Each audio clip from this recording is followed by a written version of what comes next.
Well, hey everyone, my name is Nathan Jones, and if you're new here, welcome. I like to talk about all things movies, specifically Blu-rays, and welcome to Film Journey with Nathan Jones.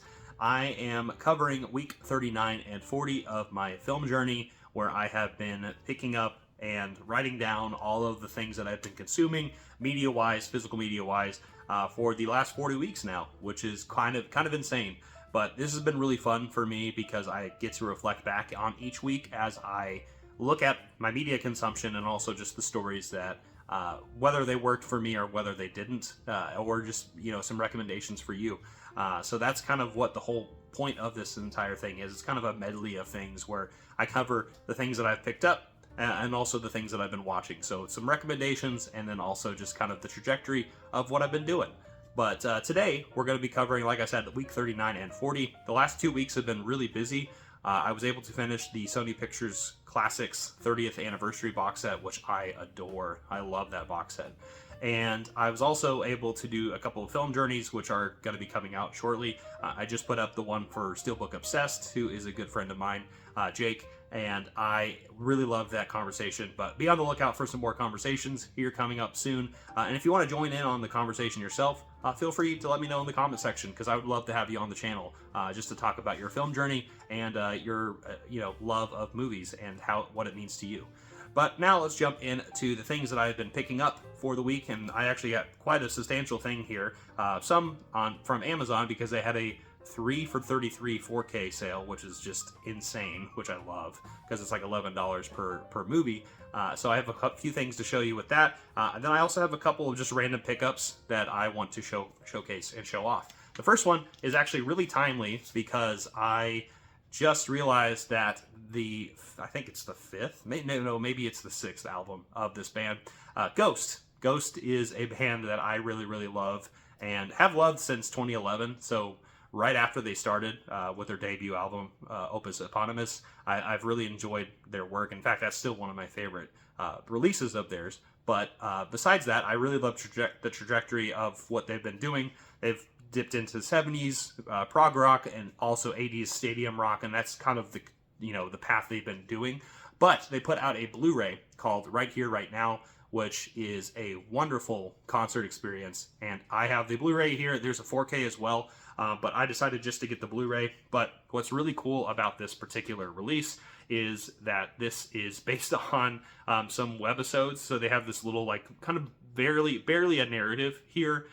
For if anyone's not familiar with the band Ghost, they're very tongue-in-cheek about what they do. A lot of the times it's very comedic with a lot of the things that they do in the background. But the whole shtick of Ghost is they are pretty much very much like Kiss, if you will, in a visual style, right? There's face paints, there's masks, and but at the same time they are singing some really cool stadium rock anthems. But what's cool about Ghost is also that they are satanic, if you will. And when I say that, I mean they're singing about Satan and whatnot, but in a very light way. It's really hard to explain, but it's definitely tongue-in-cheek and a lot of fun. But at the same time, you're just having a good time, because a lot of their lyrics, besides the Satan bits, are really about self-love and a lot of the things that they are doing. But going back to this concert, this is an amazing concert film. This is one of the best concert films I've seen. Of course, it's not anything like Stop Making Sense and the like, but this is definitely something that is a culmination of their career so far, and they've just blown up ever since 2010. And it's really exciting to see that. But yeah, there's quite a bit of songs here. I think there's like 20 or so songs on here just from their whole discography, and it is a live concert mixed in with those narrative bits like I had mentioned earlier. There's those webisodes that are also a little bit of a narrative that has an extra feature on here, and then I also did like a making of. But this is just really fun. If you are familiar or interested in Ghost, definitely check them out. They're really, really fun. I definitely recommend people listen to their music, but also just watch this concert film because it's just so much fun. And for me, it's like a good history lesson for this band that I've loved for now almost 15 years, which is insane to me to think about. But yeah, Right Here, Right Now, great Blu-ray release. Love this concert film. This movie is clearly a 4 out of 5, maybe a 4.5 out of 5. I'm loving this band more and more. And go listen to their new album, Skeleton, because it's actually quite good, and I really enjoy it as well. All right, let's transition to some movies. I actually picked up some, like I said, I had mentioned earlier about the 3 for $33 $11 sale. So I have 3 4Ks to showcase. I've actually seen 2 of these movies, and I just recently watched the last one, so I'll talk about that here in a second. But I got these movies right here. I actually picked up Unforgiven, which is a classic from 1992, Clint Eastwood Western film. I also picked up Nope from Jordan Peele, his 3rd debut film. Why did I say debut? That doesn't make any sense. And I also picked up Lord of the Rings, War of the Rohirrim, which is the film I actually missed, which is kind of wild because I am one of the biggest Lord of the Rings fans. I know, but there's a lot of us out here. But I didn't watch this in theaters, and so I finally did watch it, and I'll talk about that here in a second.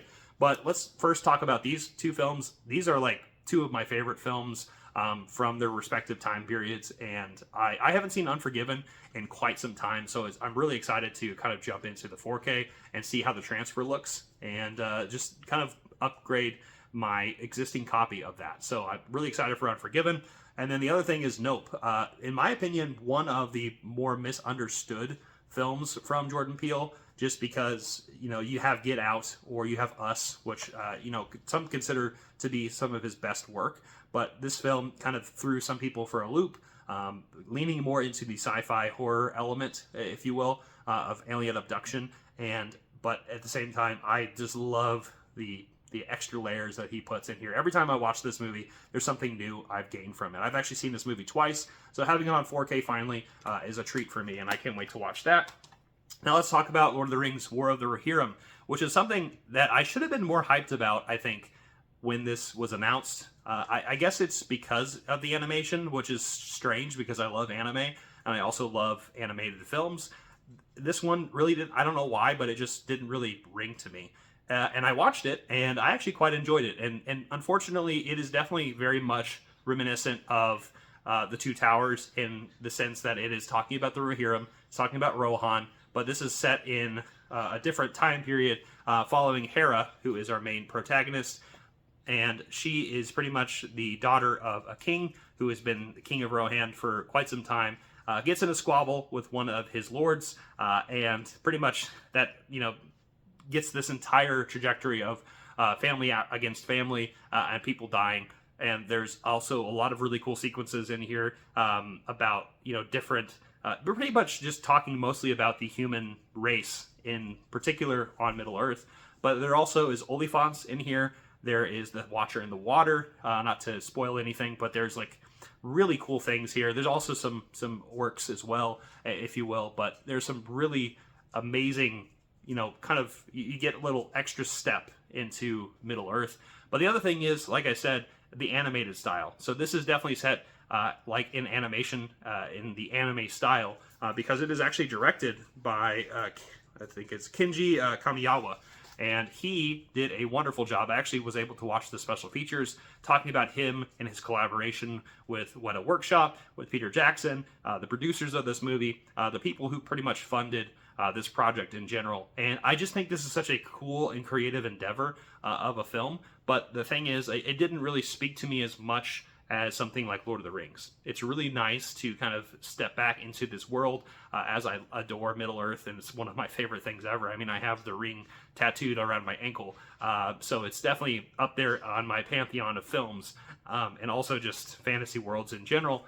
But this movie is a solid like 3.5 out of 5. I think over time it might actually grow on me. I actually really enjoy a lot of, like I said, the animated, you know, style in this particular story, but it definitely felt a little tried and true. It felt a lot like the Helm's Deep storyline that you saw in the Two Towers, but just like revisited, but then, you know, tweaked in a different timeline, and then also for a different hero. But at the same time, it's quite a treat. Definitely check this movie out, and definitely watch it in some capacity. I think it is streaming right now, but you know, for $11, can't beat that. So I did actually, in fact, put 2 orders in for the 3 for $33 a little bit later on, and 2 of them actually still have not arrived, so I'll talk about that next week. But one of them did arrive, and it's one of my favorite films of all time. It is a Mel Brooks classic. It is Blazing Saddles. I was able to finally get the 4K. I have a Mel Brooks collection, so I never really thought about, you know, upgrading much of his films. Maybe something like Young Frankenstein or Blazing Saddles. These are the films I would love to upgrade on 4K. And definitely excited for this one. This is one of my favorite campy comedy films that Richard Pryor and Mel Brooks kind of cooked together, if you will. And I just love this film.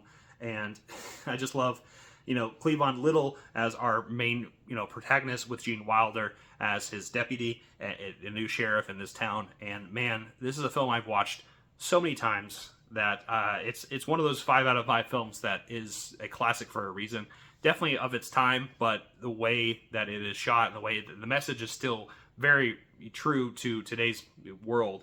So I think this is definitely a movie that people should definitely upgrade. So I'm excited to see the 4K on that and showcase other 4Ks that I picked up from the sale. But let's actually now move on to a film that I've been meaning to get and pick up, but I was able to finally get it because of a coworker who was talking about this movie again. And I'm like, you know what? I'm just going to buy it right now. And surprisingly, it was like $10. So I was really, really happy about that. But I actually finally got the Poughkeepsie Tapes, which I knew I would love, or enjoy at least a little bit, because it's a found footage horror film, more of like a drama psychopath who is a serial killer of sorts. And he is taped all of these things. And I love this found footage genre. So I finally watched this movie really early in the morning, actually, because my dog woke me up at like 2 a.m. and I was able to, I'm like, you know what, let's just watch this movie. And it was definitely unsettling to watch first thing in the morning. It's definitely not a movie I would recommend watching at that time. Probably watch it at night, but it is really disturbing because it's a lot of found footage of videotapes of this killer who is picking up and torturing people. And, didn't get caught up until maybe the end of the movie. I mean, if you haven't seen this, definitely check it out. But regardless, the Poughkeepsie Tapes is actually quite a bit of fun. I definitely have seen much better found footage films, but it's definitely one of those ones that I was definitely curious about and wanted to check out. I would give this a 3 out of 5. I think the content material in here, it can be really challenging for a lot of people, but also at the same time, the pace of it is kind of unsettling in bits, and things along this line. I would rather watch something like Creep from Mark Duplass, but at the same time, this is just one of those cool found footage films that I think, further cements that this is a really cool subgenre of sorts that I still really enjoy, and I think if done right can really turn out some great results, which we'll talk about a found footage film here in a bit as we progress into the other things that I've watched. And the last thing that I picked up is actually something that I'm going to be starting a project with, which I'll be talking about later on in videos, and then also on a podcast, just a little heads up. But I picked up Croninberg's early works. So this is actually David Croninberg's earliest films and shorts that he put out, and this is from Arrow Video. I was actually able to pick this up. This has Transfer from 1966, which is his first short film. It also has From the Drain, a 1967 short. It has Stereo from 1969, which is his first official feature. It also has Crimes of the Future, which is from 1970, which is another, like I said, feature. So it has 4 things. It has 2 shorts and it has 2 movies on here. So I'm really excited about this, kind of just shaping up what David Cronenberg would put out in the future, things like The Fly, or things like Crimes of the Future Part 2, I guess, if you will, the second redux of that, which I still haven't seen.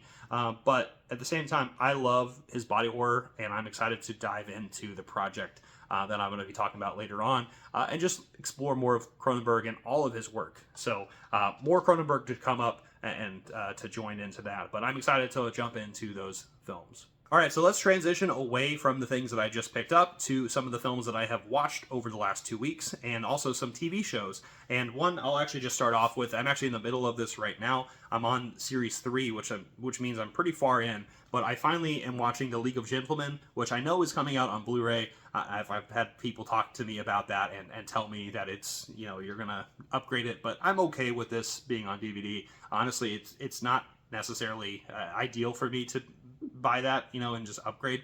But at the same time, I got this for a really good deal a few weeks back. And this is a classic British sitcom, dark horror sitcom, if you will. And I'm really enjoying it. Season 2 went balls to the walls on some of the things that they pull off, and it is hilarious.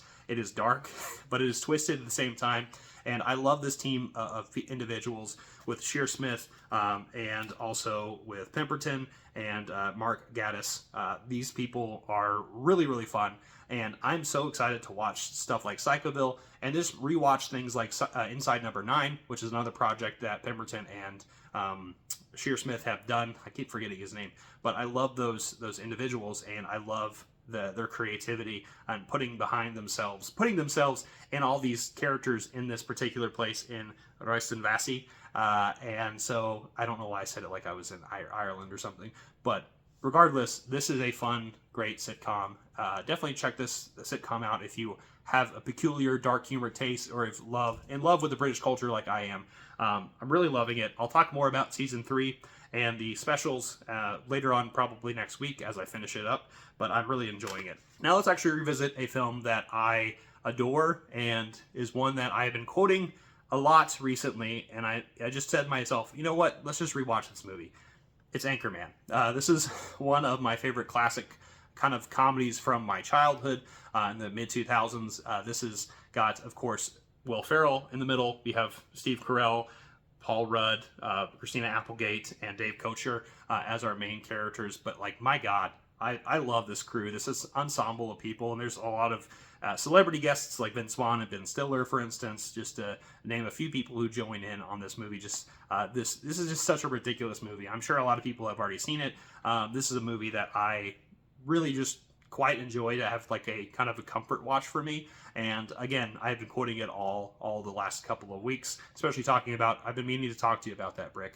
You probably should lay low for a while, because you're probably wanted for murder. But Anchorman, it's a solid like 4 out of 5 for me. It really is. It's a movie that I really love, and it's not necessarily the best movie in the world, but I adore it. Now let's transition to a really fun action film that I actually picked up down in Arkansas at a Walmart, and this is actually a steelbook, and it is of Jean-Claude Van Damme's Kickboxer. Now this is a really fun film. Also, I love that steelbook. The artwork is quite incredible. But Jean-Claude Van Damme, right there is the original poster art, and the Blu-ray is this American with a clear accent that he's not from America, because he's French, and he is coming over to challenge somebody who had hurt pretty much his prized best buddy, who was a professional fighter who got his ass beat in a kickboxing match and paralyzed.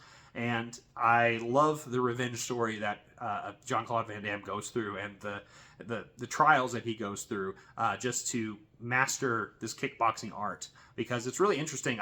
It's a weird, I think, story in general, but it's very cut and paste for this kind of style of film. But it's absolutely super fun, and also Jean-Claude Van Damme is just a master when it comes to fighting. I haven't actually seen enough of his films. I still need to see Bloodsport, which I know a lot of people probably will claw at me for, but I eventually will watch it. But Kickboxer was such a fun time, and I love the music in here as well. The music in the score is just screams 80s, and this movie is just so much fun. There's blood, sweat, and kick-ass music. So this movie is a 3.5 out of 5. Yes, I know I just ranked Anchorman 4, but this is a fresh movie for me, so it's gotta settle in a little bit. But Kickboxer, really fun time. Now let's move on to some classic films. Actually, a couple weeks back, I had talked about Douglas Sirk and how I was really into Douglas Sirk's films and the filmographies. I was able to pick up Imitation of Life, which is the second film in this particular release, but this actually also has the original film from John Stahl. So there is a 1934 film and a 1959 film on this release, and I watched both of them. And I do want to say that I do like the 1959 film a little bit better, mainly because I love the Technicolor and I love Douglas Sirk's kind of subtle critiques of these things. But I also, going back to the 1934 edition with Claudette Colbert, who is an amazing actress, and I love her in the things that I've seen her in. She's just a starling for this time period in the 1930s especially. But it's a really good story, and it's also just, it kind of transcends the time periods that both of these movies came out.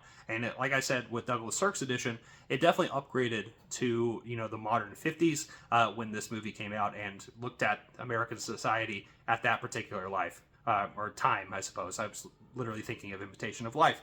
But these movies are classics.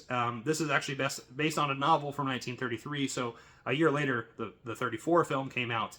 But it is just a really great drama about two widows who are struggling as they go through their life, but also dealing with racism, dealing with mixed race, and acceptance of what family is. And this is a really tough watch. Both movies really portray this really, really well, and you will cry watching these movies, watching these characters go through these relationship struggles because of the acceptance of what is acceptable in society, what's deemed in that. It's also what's accepting in family, and what does that mean, especially for mixed race. And it is a really touchy subject, but also a touching story nonetheless. The first film, I would give a solid 3.5 out of 5. And the Douglas Sirk edition, I would give a 4.5 out of 5. That's how much I love this movie. Like I said, I bawled my eyes out to the Douglas Sirk edition of this movie, but my God, is it wonderful. In fact, actually, I think I have the Criterion edition of the original, which I do want to watch and see the upgraded 4K for that, and then also just explore the special features and kind of get more of a sense of this adaptation from that novel. But Douglas Sirk and John Stahl, great work for both of these films. I definitely highly recommend people check out this release. This release is splendid. It's great melodrama, and I highly recommend it. Next, we're going to move on to a film that is quite a wild one. This one came out in 1973 and is starring George C. Scott, who I love in a lot of the films that I've seen him in, mostly as a judge in a kind of a trial type of movie that he's normally in. But I finally watched Day of the Dolphins. The Day of the Dolphins is a film by Mike Nichols, who, if you're not familiar with, has made quite a bit of stir of films, and then also with his partner as well. But I'm really fascinated by his filmography and the trajectory of his career as a writer and also as a film director. But this movie it's quite weird. Like I said, it's starring George C. Scott, and they're actually training dolphins to talk and fight for them. It's one of those almost like Dr. Dolittle type of stories where it starts off kind of light, if you will, and it kind of develops into this espionage spy film where they're using dolphins to, commit either like crimes or like, just sneakily attack our enemies, right? And so it's really interesting to see that, but also see the humanity behind, like, how far are we going with animals and experimenting with them, and then also putting them in situations that are pretty much man-made, if you will. And this is a fun time. It's definitely a movie that I feel like the tone of it didn't know what it wanted to be, so I was very thrown off by that. So that being said, I would probably give this a 2.5 out of 5.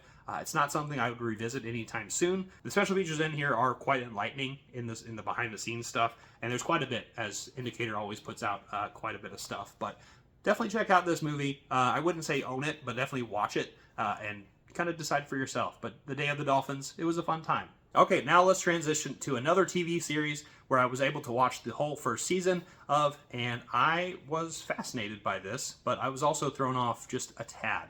But I'm talking about Castle Rock. Season 1, I got this on 4K. I got this from Hamilton Books not too long ago, and I was definitely very curious because I've been in a horror mood a little bit lately, and I'll get to more of those here in a second.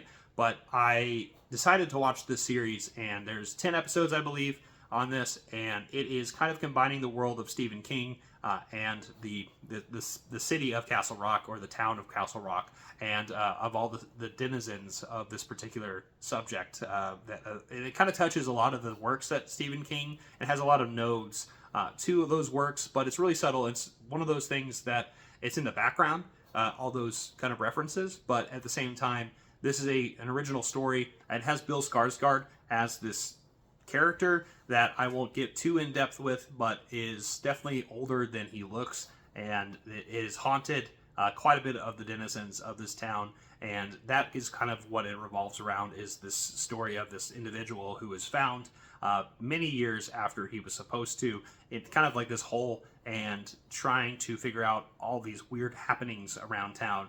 I'm actually very curious about season 2, which I think is the only other season there is, which I think it is more like a horror anthology series, is what if I can recall from what I was reading.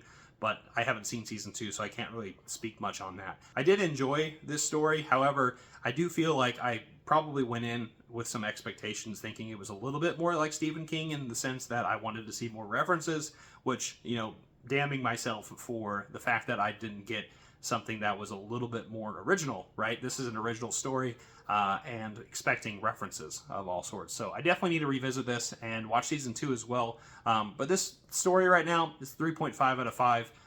It's definitely something I need to check out more of, but I'm curious to know if anyone has seen this show, and let me know what their thoughts on it are. And also, as somebody who hasn't really read much of Stephen King's work, I would love to know what their thoughts are on something like this, because I'm sure there's probably some deeper cuts that I probably missed out on. Next is a film that I kind of deem a masterpiece, and one that I kind of started a few months ago, but I did not finish it, so I decided to finally watch it all in full, and I'm talking about Paper Moon.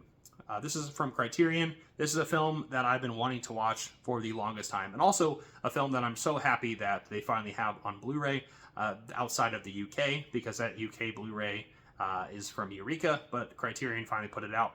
This is the second film from Peter Bogdanovich, which the first film, one of his best films ever made, and so is this. It's just a continuation of that, but I love the black and white cinematography and the story of these two individuals. We have Ryan O'Neal, and we also have Madeline Kahn as this, kind of duo of sorts. We have Ryan O'Neal's character, who is this huckster, this guy who is definitely going around tricking people into taking their money during the 1930s, which is kind of during the Depression era, and he is just traveling all the way back. He's trying to get back to, I think, Kansas City or St. Joseph, I think. Regardless, I know that area, and it's definitely closer to those two spots in Kansas and Missouri, that time area. But he runs across this little girl, which his fate's kind of intertwined with that, with Madeline's character, and this little girl pretty much stubbornly becomes his partner in crime. And, their kind of dichotomy of push and pull makes it really endearing as they kind of develop a friendship for each other, and kind of this father-daughter relationship that you'll see unfold, as they're going on this road trip movie. And it is just so, heartfelt, but also enlightening and so much fun. There's definitely some really twisted things going on, in the background of this during the time that this came out. This is pretty revolutionary in terms of a lot of the, this is the 1970s, so that definitely covered a lot of taboo subjects that, were not seen in films beforehand.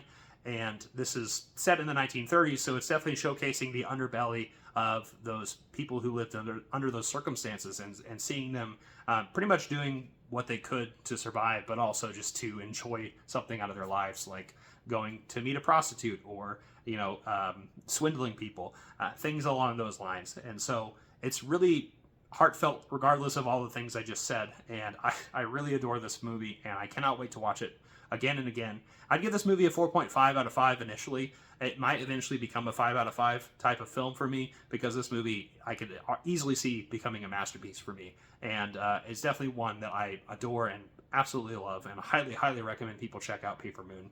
It is a hell of a time. So transitioning from one masterpiece to the next is a found footage film. I told you I was going to talk about another found footage film after talking about the Poughkeepsie Tapes.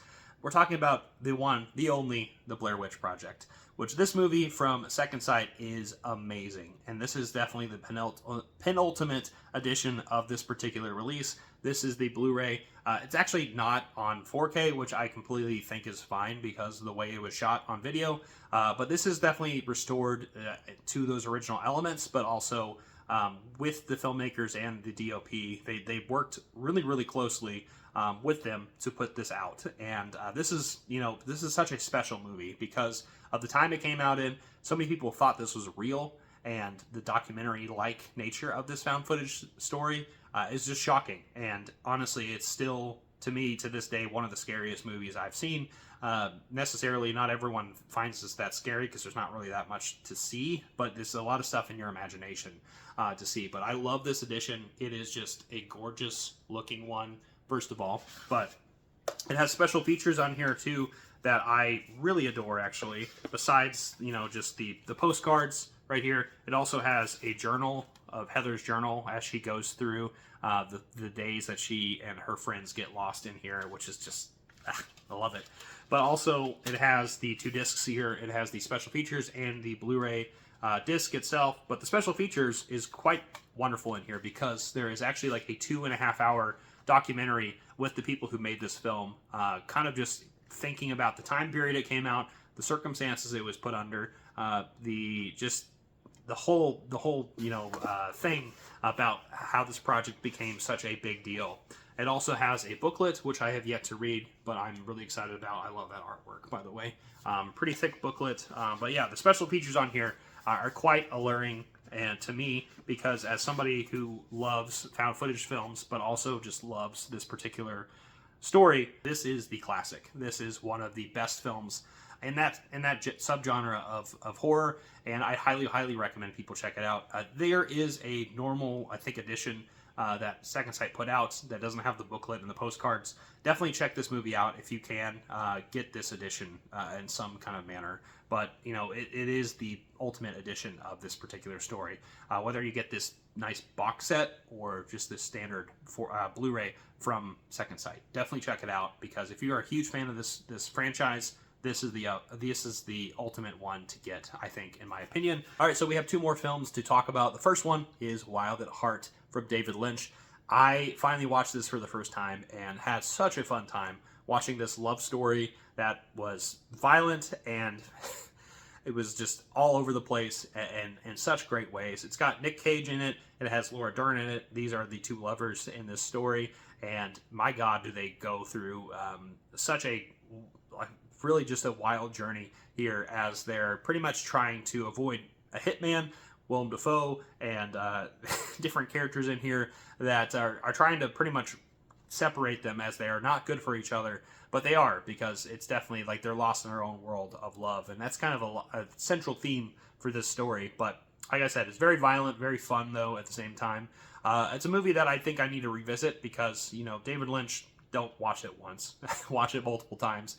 But initially, this movie is like a 4 out of 5 for me. Definitely not my favorite of his bunch of films that I've seen or his TV series, but definitely something I adore, and I love his kind of vision and his, just the way he makes films. Very much like a dream in ways, and I really love this love story. So yeah, Wild at Heart is a movie that I'm definitely going to be checking out more in the future and thinking more about. And the last film I want to talk about before we sign off for the week is one that I watched in theaters because of the hype of this movie, and all I gotta say is believe the hype. And I'm talking about Sinners. This movie is so incredible. It mixes so many genres together. It has an incredible score. Performances are amazing. You get so much character depth with these characters, especially Michael B. Jordan's character, these characters, if you will, because they are twins in this story. What I initially thought this movie was going to be was a film that kind of reminded me of like From Dusk Till Dawn, but it totally changed the way I watched this movie as I was watching it. It's a slow burn of a crime drama of a film that turns into a horror film with some action sequences and some thrilling and also very comedic beats. I love the pacing of this movie. Like this movie is paced so incredibly well. You are so drawn in to the characters and their love interests and their relationships and the things that they're doing in the background and kind of the intermingling of them. And you grow to love these characters up until the point where something supernatural happens with vampires, and it is quite a treat to see this all unfold as it becomes this violent, kind of horrific ending to quite a troubling, cast of misfits as they're putting together this one night of trying to have this nice dance at a juke joint, if you will.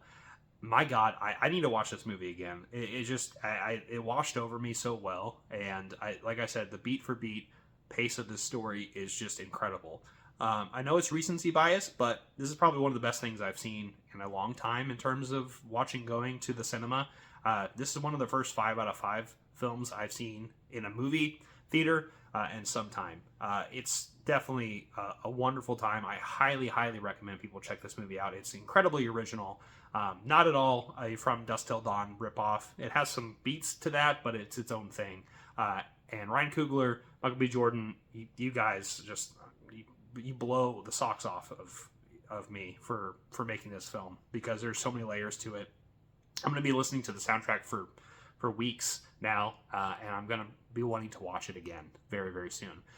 Go check that movie out. With that being said, thank you so much for watching this video. I hope you enjoyed it. I hope you took something away from all the things that I've been watching and the things that I've been picking up. I would love to know in the comment section down below what you have been watching, what you have been picking up. Let me know if you are going to go see Sinners, because you should definitely go see that movie. But yes, I'm excited to hear from you. But thank you so much for checking this video out. Give it a like, share, hit the notification bell, subscribe, and I'll see you next time. I'm not jonesing around.